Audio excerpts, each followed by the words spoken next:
Back to Italy. Prime Minister Renzi says, yes, I'm going to resign after Italy voted down constitutional reform.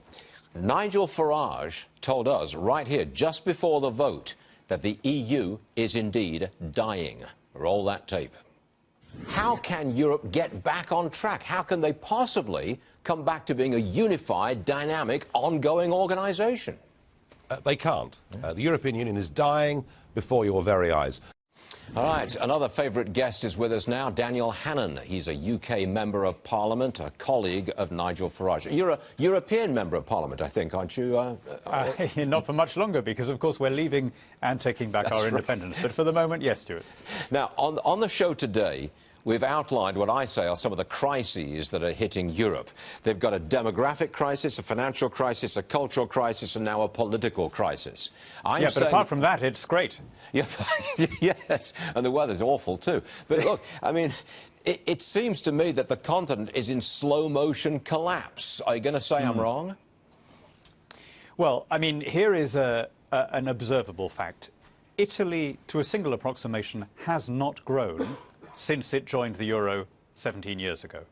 Its debt is growing, but its economy isn't. And of course, that's unsustainable. I think people all over the continent, in Italy, but also in Germany and France and so on, feel very badly let down by a political class that is remote and self-serving and that they feel has deceived them.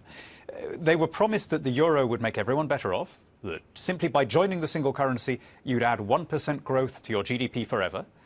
How did that work out? And they were told that the border-free deal would be an opportunity rather than being, as it has been, the catastrophe that we've seen with the migration crisis. And so people have very understandably turned against a political class whose promises turned out to be worthless. So what's the end game here? Just speculate for a second, that Marine Le Pen wins the election in France. Is that the moment of crisis when it really comes due and it really falls apart? Well, things can be strung out for a long time. You know, Adam Smith said there's a deal of ruin in a nation. There's a deal of ruin in the EU. There's a lot of people earning a living out of it. So I don't know that there'll be a dramatic collapse. But what we can say already is that there isn't any growth, that the rest of the world is pushing ahead.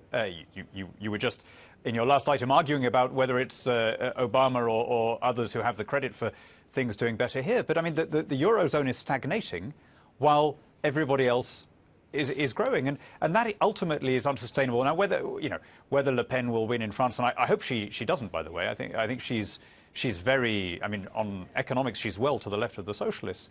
But you can't carry on with this rift between the government and the governed, between the people who make the decisions and the rest of the population. You know, you're in D.C. at the moment. Why don't you stay? You'd fit right into America. Come on, join me. Yeah. Well, DC is a bit like Brussels. I disapprove of it in theory, but I actually like it in practice. I think it's a beautiful, well laid out city. As a symbol, it isn't great. But look, I mean, what I would say, because there is an occasional grumpiness on your programme, Stuart, from some of your guests, and what I'd say to them is most of the world, and certainly most of Western Europe, would gladly swap their problems for yours. Well said. America is still doing all right.